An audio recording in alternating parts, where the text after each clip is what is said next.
Inilah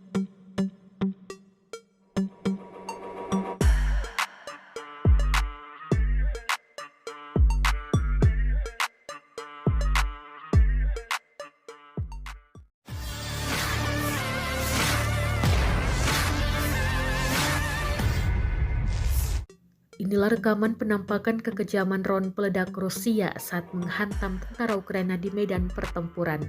Rekamannya beredar di Telegram pada Rabu 24 April 2024. Sejumlah tentara Ukraina menjadi target drone. Drone tampak meluncur akurat dan menghabisi nyawa tentara Ukraina di jalan hingga dalam parit pertahanannya.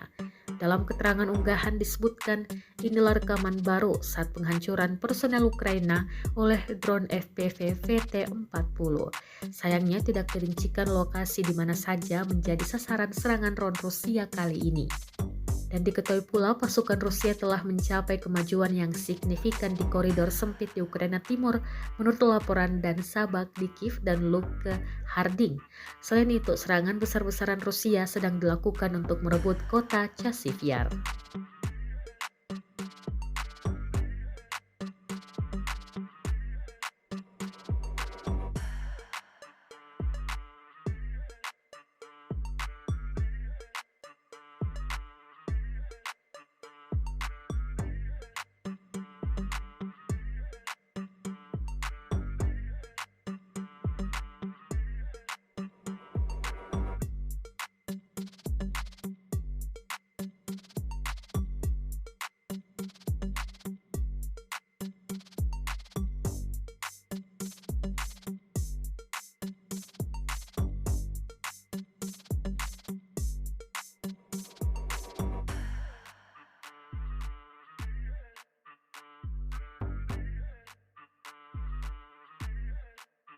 Download Tribun X sekarang, menghadirkan lokal menjadi Indonesia.